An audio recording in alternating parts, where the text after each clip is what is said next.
పేరు సూర్యుడండి. 9 కోట్ల మైళ్ళ దూరంలో ఉన్నాడు చూడండి. ఆ నక్షత్రములన్నీ కోటాను కోట్ల మైళ్ళు మనం దూరం లెక్క పెట్టలేవండి. దాని పేరు లైట్ ఇయర్ అంటారు. లైట్ ఇయర్ అంటే ఒక్క సంవత్సరానికి లైట్ యొక్క వేగం ఎంత దూరం పోతుందో అటువంటి లైట్ ఇయర్స్ ఎన్నో అటువంటి కాంతి సంవత్సరాల దూరాల్లో ఉన్నాయండి. ఇది దాని పేరు ఎస్ట్రోనామికల్ ఫిగర్స్ అంటారు. మనం ఏమి ఊహించలేవండి. అది ఇమాజినేషన్ కూడా పోదండి, అంత దూరంలో ఉన్నాయండి. అది సరే, వేగం కాంతి యొక్క వేగం చెప్తున్నాను.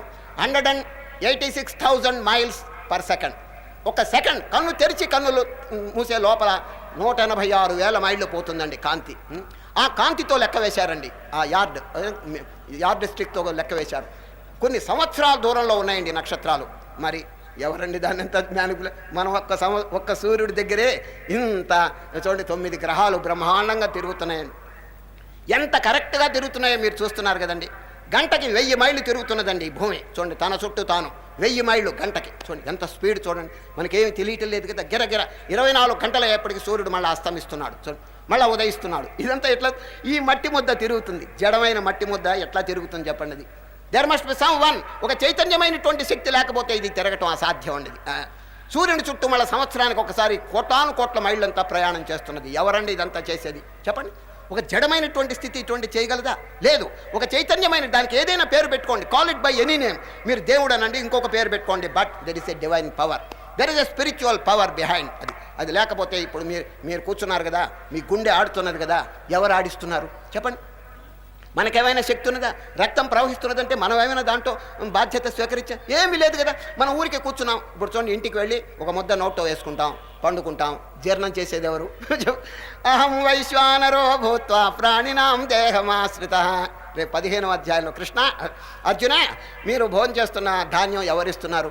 నేను. చూచారు, గాం ఆవిశ్య భూతాని ధారయామ్యహమోజసా పుష్ణామి చౌషధి సర్వా సోమో భూత్వా రసాత్మక.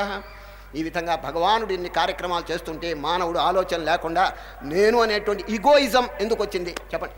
మధ్యలో అహం, ఈ కర్తృత్వం ఎందుకు వచ్చింది చెప్పండి? ఒక పల్లెటూరు వాడండి, ఇంతవరకు ఎప్పుడు ప్రయాణం చేయలేదండి, రైలు ప్రయాణం. మూట కట్టుకుని రైలుకు ప్రయాణం బయలుదేరాడు. ఎవరో పల్లెటూరు వాడు. టికెట్ కొన్నాడు, రైల్లో కూర్చున్నాడండి. కూర్చుంటే తన మీద నెత్తి గుడ్డల మూట అంతా ఉన్నదండి నెత్తిన. అట్లాగే వెళ్ళి కూర్చున్నాడు, నెత్తిన గుడ్డల మూట ఉంది. చూచాడు, కింద ట్రంకు పెట్టెలు, ఆ క్యారేజ్ నిండా ట్రంకు పెట్టెలు, మనుషులు, ఈ బరువు అంతా చూచి అయ్యో ఇప్పటికే రైలుకి చాలా బరువు అయిపోయింది, నా మూట కూడా దించితే రైలుకి ఇంకా భారం అయిపోతుంది, నా మూట నేనే మోసుకుంటాను అని నెత్తిన పెట్టి కూర్చున్నాడండి రైల్లో. పక్కన వాళ్ళంతా తిట్టారు, ఏమయ్యా ఎక్కడ పుట్టావా, ఊళ్ళో పుట్టావా అడవిలో పుట్టావా అని అడిగాడు. నీ నెత్తిన మూట కింద పెట్టవా, ఎందుకు బరువుతో చస్తావు నువ్వు కింద పెట్టినా నెత్తిన పెట్టినా మోసేది నువ్వు కాదు, రైలు మోస్తుంది, అనవసరంగా ఎందుకు బాధపడతావు? చూచారు, అదేవిధంగా జీవుడు ఏమో కర్తృత్వం పెట్టుకుని ఈ బ్రహ్మాండంలో తానేమో పెద్ద చేస్తున్నట్టుగా ఉంది. ఎవరండి చేసేది? అఖండమైనటువంటి జీవుడు ఎప్పుడొచ్చాడు? 100 ఏళ్ల కింద లోపల వాడు ఉన్నాడా? 100 ఏళ్ళు అయిన తర్వాత వాడు ఉంటాడా చెప్పండి?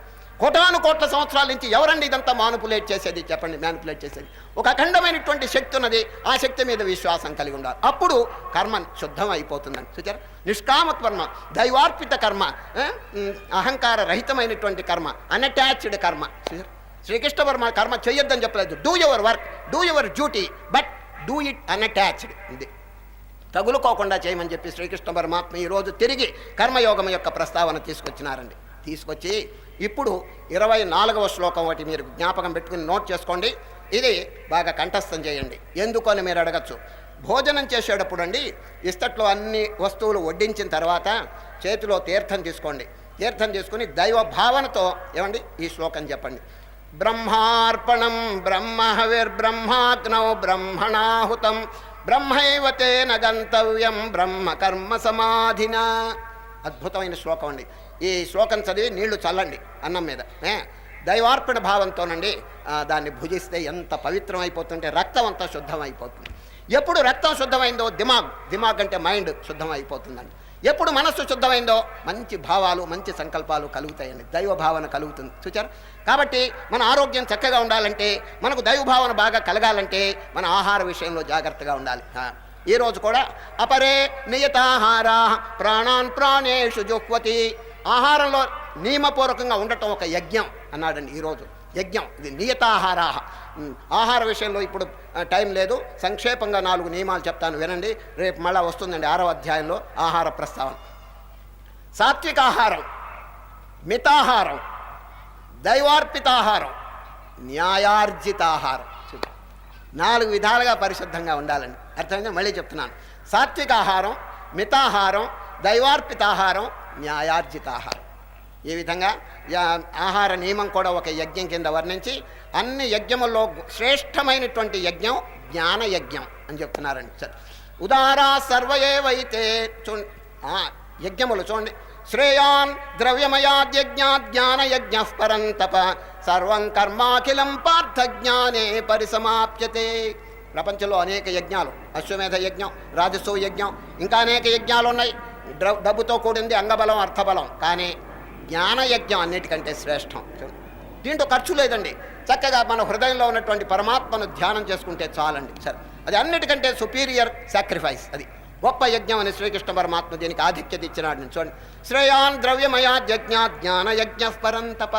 ఏ కార్యం చేసినా ఆఖరికి జ్ఞానంలో కలిసిపోవాల్సిందే. చూడండి, 2 అయినాయి, జ్ఞాన తపస్సు, జ్ఞాన యజ్ఞం.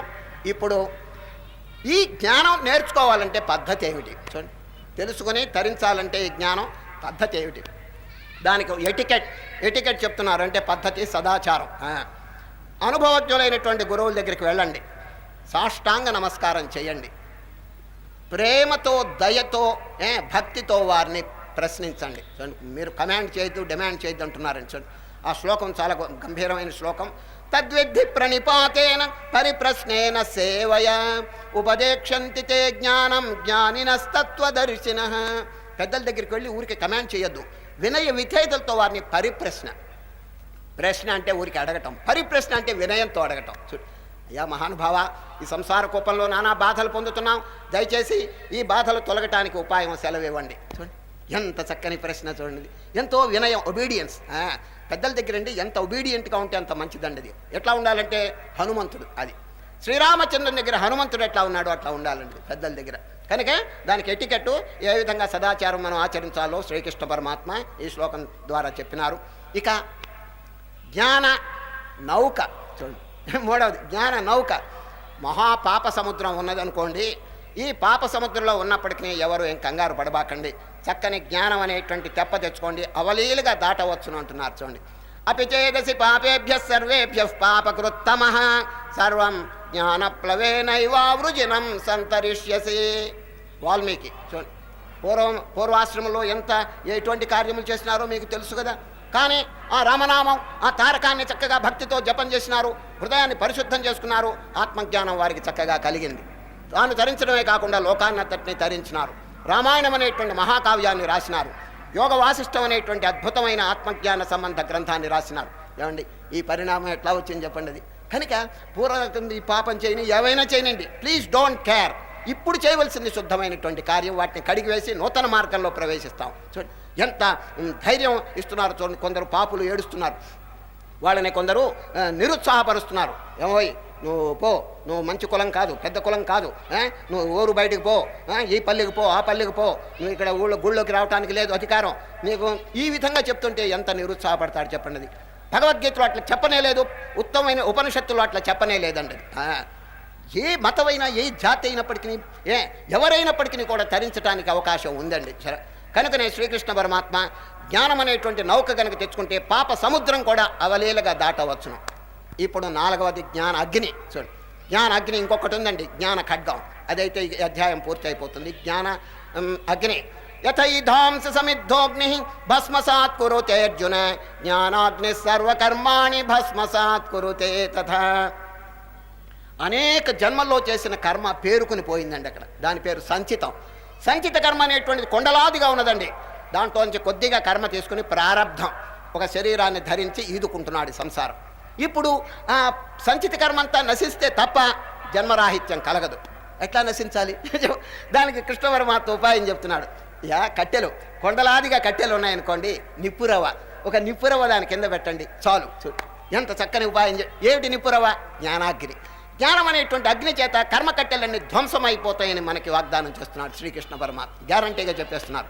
యథైధాంస సమిద్ధోగ్ని భస్మసాత్ కురుతే అర్జున జ్ఞానాగ్ని సర్వకర్మాణి. Please underline, సర్వకర్మ. ప్రారంభం కూడా ఎగిరిపోతుందండి. అయితే నామకార్థంగా ఉంటుంది అనుకోండి, శరీరం ఏమి బంధనం ఉండదండి. సర్వకర్మాని అన్ని భస్మం అయిపోతాయి. ఎవరికి?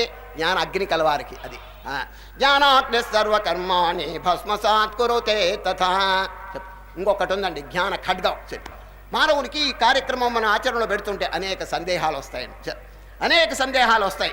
వచ్చినప్పుడు ఏమి కన్ఫ్యూషన్, కంగారు పడకూడదండి. సరే, ఇది న్యాచురల్. ఎందుకంటే ఈ మార్గం కొత్తది కాబట్టి, ఆధ్యాత్మిక మార్గం అందరికీ. దీంట్లో అనేక సందేహాలు రావచ్చును. ఏమి కంగారు పడకుండా మహనీయులు చెప్పిన వాక్యం మీద ఫెయిత్, విశ్వాసం కలిగి ఆ విశ్వాసంతో మీరు ప్రొసీడ్ కాండి. ఏమండి నేను గుడ్డిగా ఎట్టా నమ్మేది అని ఎవరైనా అడిగితే, అయ్యా గుడ్డి నమ్మకమో ఏ నమ్మకమో అది కొంచెం దూరంగా పెట్టండి. ముందు నమ్మండి, ప్రొసీడ్ అయిన తర్వాత మీరు ఫలితం మీకే తెలుస్తుంది. అది సరే, మీరు దాని యొక్క ఫలితములు వెంటనే తెలుసుకుంటారు. ఇది కేవలం కపోల కల్పితమైనటువంటి ప్రోగ్రామ్ కాదండి. ఈ స్పిరిచువల్ ప్రోగ్రామ్ ఉన్న చూడండి, అది థియరిటికల్ కాదు, ప్రాక్టికల్. ప్రత్యక్షావగమం ధర్మ్యం అని గీతలో చెప్తుంది. You can see God directly, you can realize God here and now అని చెప్పి పెద్దలంతా బోధిస్తుంటే మనం ఎందుకు ట్రై చేయకూడదు? ముందు నమ్మకం. చూడు, శ్రద్ధావాన్ లభతే జ్ఞానం. ఆహా, లాస్ట్లో చెప్పిన శ్లోకం అనేది. ఆయన అర్జున, జ్ఞానం ఎట్లా కలుగుతుందంటే పెద్దల మీద, గురువు మీద, దైవం మీద, తన మీద, శాస్త్రం మీద విశ్వాసం. 4 విశ్వాసములండి, మన జ్ఞాపకం పెట్టుకోండి. Faith upon the master, faith upon God, faith upon scriptures, faith upon himself. అది గురువు మీద, దైవం మీద, శాస్త్రం మీద, తన మీద విశ్వాసం. ఎవరికి అంత విశ్వాసం ఉన్నదో 4 మీద అద్భుతమైనటువంటి పరిణామాలు కలుగుతాయండి. సరే, మొదట పెడుతుంది. ఇప్పుడు చూడండి, ఆధ్యాత్మిక రంగంలో మొదలు పెట్టంగానే ఇది నిజమా, అది నిజమా, ఇది సత్యమా, అది సత్యమా, అసలు కృష్ణుడు ఉన్నాడా, గీత చెప్పాడా, చెప్పింది ఫలితం వస్తుంది. ఎందుకండి ఇదంతా? సరే, కృష్ణుడు చెప్పాడు, నమ్మండి. నమ్మిన తర్వాత దాన్ని ఆచరించండి. మనకు ఫలితం కలకపోతే అప్పుడు అడగండి. రామకృష్ణ పరమహంస గారిని వివేకానంద ఎన్నో ప్రశ్నలు అడిగారండి. కానీ పరమహంస గారు, నాయన సాధన చేయి, 4 సంవత్సరములు నేను చెప్పిన సాధన చేయి, తర్వాత అడుగు అన్నారండి. వివేకానంద తర్వాత అడగలేదండి. అన్ని అనుభవాలు వారికి కలిగిపోయినాయి, సందేహాలన్నీ తొలగిపోయింది. అర్జునుడు గారు అన్నట్టు, నష్టో మోహస్మృతిర్లబ్ధ త్వత్ప్రసాదాన్మయాచ్యుత స్థితోస్మి గత సందేహ కరిష్యే వచనం తవ అన్నారు వివేకానంద. ఇప్పుడు శ్రీకృష్ణ పరమాత్మ ఎంత చక్కని వాక్యం అంటే, ఈ ఆధ్యాత్మిక విషయం ఎట్లా అనుభవానికి వస్తుంది? ఇప్పుడు జ్ఞానాన్ని గురించి చక్కగా చెప్పారు కదా. ఈ జ్ఞానం ఎట్లా వస్తుందంటే తత్స్వయం. ఈ జ్ఞానం అనేది అన్నిటికంటే చాలా గొప్పది అంటున్నారండి సార్. నహి జ్ఞానేన సదృశం పవిత్రమిహ విద్యతే తత్స్వయం యోగ సంసిద్ధ కాలేనాత్మని విందతి. స్వయం, ప్లీజ్ అండర్లైన్. ఈ ఆత్మజ్ఞానం ఎట్లా లభిస్తుందంటే గురువు గారు బోధిస్తారు, పెద్దలు బోధిస్తారు. ఆచరించవలసింది ఎవరు? స్వయం. తాను స్వయంగా ఆచరణ చేయాలండి. ఇప్పుడు చాలా దుఃఖాలు ఉన్నాయండి, ఇతరుల చేత తొలగిపోతాయి. ఆకలి దుఃఖం తాను భోంచేస్తే తప్ప తీరదండి. శంకరాచార్యులు వారు ఇదే విషయం, మస్తకన్యస్త భారాదే దుఃఖమన్యైర్నివార్యతే. నీ శిరస్సు మీద కట్టెలు మోపుంటే ఇతరులు తీసి నీకు ఆనందం కలుగు చేస్తారు. మీకు ఆకలి అయితే వాళ్ళు ఏం చేస్తారు? మీరు అన్నం తినాలి. క్షుధాది కృత దుఃఖంతో వినాశ్వేన నకేనచితు. ఆకలి దుఃఖం మనం స్వయంగా ముద్ద నోట్లో వేసుకుని ఆకలి తీర్చుకోవాలి. కనుక శ్రీకృష్ణ పరమాత్మ ఇప్పుడు ఈ ఆత్మజ్ఞానం ఎట్లా కలుగుతుందంటే స్వయం అన్నాడు. తాను స్వయంగా సాధన చేయాలి, లేకపోతే ఎట్లా పోతుందండి దుఃఖం. ఇప్పుడు ఈ కాలంలో నుండి సోమరితనం ఎక్కువైపోయింది. కొందరు శిష్యులు సరి అయిన ప్రయత్నాలు చేయటం లేదు. అందువల్ల గురువు పొందినటువంటి అమోఘమైనటువంటి స్థితిని వీళ్ళు పొందలేకపోతున్నారండి. ఒక ఎలిమెంటరీ స్కూల్లో జరిగిన విషయం చెప్తున్నాను. పిల్లవాడు అల్లరి చేశాడండి. మాస్టర్ గారు శిక్ష విధించారు. చిన్న క్లాస్ అండి, ఎలిమెంటరీ క్లాస్. శిక్ష విధించాడు. ఏం శిక్ష తెలుసండి? రై, నువ్వు పొరపాటు చేశావు, తప్పు చేశావు, 3 గుంజళ్ళు తీయరా అన్నాడు. గుంజళ్ళు అంటే బస్కీలు అంటారేమో ఇక్కడ. 3 బస్కీలు ఈ చేత్తో ఈ చేయి పట్టుకుని కూర్చుని లేవాలండి. దాని పేరు బస్కీ అంటారు. ఆ వైపు అండి సర్కార్ జిల్లాలో గుంజళ్ళు అంటారండి ఇది. ఒరే నాయన, నువ్వు తప్పు చేసావు, 3 బస్కీలు తీరా అన్నాడు. సార్, బస్కీ అంటే ఏమిటి అన్నాడు వాడు. మరి వాడు తెలియకపోతే ఎట చేస్తాడా శిక్ష చెప్పండి? ఇది తెలిపితే మాస్టర్ గారు చేసి చూపించాల్సిందే, తప్పదు. ఇంకే జాగ్రత్తగా చూడరా అని ఈ చేత్తో ఈ చేయి పట్టి, ఇదిగో ఇట్లా పట్టుకో, కూర్చుని లే, దాని పేరు బస్కి అన్నాడు. సార్, లేచేటప్పుడు ఎంత స్పీడ్తో లేవాలో చూడలేదండి, ఇంకొకసారి చూడండి. మాస్టర్ గారు ఏమన్నారు, 3 బస్కెళ్ళి తీరా అన్నాడు. చూడండి వీడేం చేస్తున్నాడు. స్వామి ఆ స్పీడ్ ఎంత స్పీడ్తో లేవాలో తెలియదు, ఇంకొకసారి చూపించాడు. మరి చూపించకపోతే వాడెట్టు చేస్తాడు? మళ్ళీ ఇట్లా పట్టుకొని లేచాడండి మాస్టర్ గారు. తీయరా 3 బస్కెళ్ళి అన్నారు. సార్ ఈ చేత్తో ఈ చెవి నేను సరిగా చూడలేదండి, దేన్ని పట్టాలో నేను చూడలేదు సరిగా, ఇంకొకసారి చూపించండి అన్నాడు. అప్పుడు మాస్టర్ గారు ఈ చేత్తో ఈ చెవిరా అని ఇట్లా కూర్చొని లేచాడండి. తీరా 3 బస్కెళ్ళి. సార్ మన ఇద్దరిలో ఎవరో ఒకటి తీస్తే చాలదా అన్నాడు వాడు. వాడు ఏ ముహూర్తంలో పుట్టాడో మాస్టర్ గారి చేత 3 బస్కెళ్ళి తీయించాడండి వాడు. ఇది ఆధ్యాత్మిక క్షేత్రంలో ఇది చెల్లదండి. సరే, ఎవడి అవస్థ వాడు పడాల్సిందే. కనుకనే శ్రీకృష్ణ పరమాత్మ స్వయం అన్నారు. ఈ ఆత్మజ్ఞానం ఎట్లా కలుగుతుందంటే తత్స్వయం యోగ సంసిద్ధ కాలేనాత్మని విందతే. ఎవరికి వస్తుంది ఇది? శ్రద్ధ కలిగిన వాడు. శ్రద్ధావాన్ లభతే జ్ఞానం తత్పర సంయతేంద్రియ జ్ఞానం లబ్ధ్వా పరాం శాంతిం అచిరేనాధిగచ్చతి కాలేన ఆత్మను విందతి. చూడు, ఈ ఒక్కదానికి చెప్పి నేను విరమిస్తున్నాను ఈ అధ్యాయం. కాలేన అర్జున, ఇది కనుక సాధన చేస్తుంటే ఎప్పుడు మోక్షం ఉందుతుందని చెప్పి మీరు అడిగితే, కాలేన in course of time you will get salvation. In course of time అని చెప్పేశారని. అది ఎవరి మీద ఆధారపడి ఉంటుంది? ఏ టైము? వీడి సాధన మీద. వీడు కనుక తీవ్రమైనటువంటి సాధన చేస్తే త్వరలోనే మోక్షం వస్తుంది. నెమ్మదిగా ఆలస్యం చేస్తే కొన్ని జన్మలు కూడా పట్టవచ్చు. చూడండి, కాలేనాత్మని విందతి. ఇప్పుడు మిమ్మల్ని ఎవరైనా ప్రశ్న, మీరు విజయవాడ పోతున్నారండి, ఇక్కడి నుంచి సికింద్రాబాద్ నుంచి విజయవాడ పోతున్నారు. ఒక ఆయనతో చెప్పారు ఇది, ఏమంటే నేను విజయవాడకి పోతున్నాను, ఎప్పుడు చేరతాను అని మీరు ఎవరినైనా అడిగితే వాడు ఏం చెప్తాడు చెప్పండి? ఏం చెప్తాడు? ఏ వాహనం మీద పోతున్నావో చెప్పవయ్యా అంటాడు కదండి. మీరు కనుక ఎద్దు బండి మీద వెళితే 15 రోజుల్లో విజయవాడ చేరతారు. గుర్ర బండి మీద పోతే 7 రోజుల్లో చేరతారు. మోటార్ కార్ మీద పోతే 8 గంటల్లో చేరతారు. విమానం మీద పోతే 10 నిమిషాల్లో చేరతారు. రాకెట్ మీద పోతే 2 నిమిషాల్లో చేరతారు. కదలకపోతే ఇక్కడే పడి ఉంటారు. లేకపోతే ఏమిటండి? Silly question. నేను ఎప్పుడు చేరతానా విజయవాడ? దానికి అర్థం ఉందా? అదేవిధంగా నేను మోక్షం ఎప్పుడు పోతానని చెప్పి శిష్యుడు గురువు గారిని అడిగితే ఏం చెప్పగలడు? నువ్వు సాధన ఎట్లా చేస్తావు? ఏ విధంగా నువ్వు నియమాలను ఆచరణలో పెడుతున్నావు? నీ దుర్గుణాలు ఏమైనా పోగొట్టావా అని గురువు గారు ప్రశ్న చేస్తారు. ఏమీ లేకుండా సాధన చేయకుండా మోక్షం పొందాలంటే సామాన్యం అండి. కనుకనే నహి జ్ఞానేన సదృశం పవిత్రమిహ విద్యతే తత్స్వయం యోగ సంసిద్ధ కాలేనాత్మని విందతే అని శ్రద్ధ కలిగిన వాడే మోక్షం పొందుతాడు, సాక్షాత్కారం పొందుతాడని చక్కగా ఈ జ్ఞానయోగంలో ప్రతిపాదించి ఈ అద్భుతమైనటువంటి జ్ఞానయోగాన్ని విరమించినారు. భవమాన సుదుడు బట్టు భవమాన సుదుడు బట్టు పాదార విందములకు నీ నామారూపములకు నీచ జయ మంగళరమణీ నామారూపములకు నీచ జయ ప్రహ్లాద నారదాది ప్రహ్లాద నారదాది భాతులు పొగడుచుండగని నామారూపములకు నీచ జయ మంగళరమణీ నామారూపములకు నీచ జయ సాకేత పురనివాస సాకేత పురనివాస సామ్రాజ్య పట్టాభిషేకరీ నామారూపములకు నీచ జయ ప్రహ్లాద నారదాది ప్రహ్లాద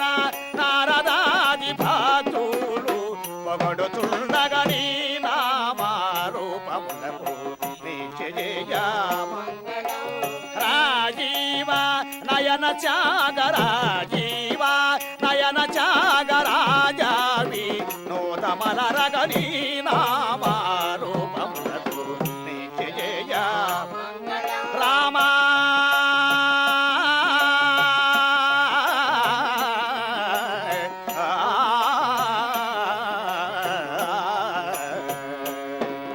శ్రీమద్రమారమణ గోవింద.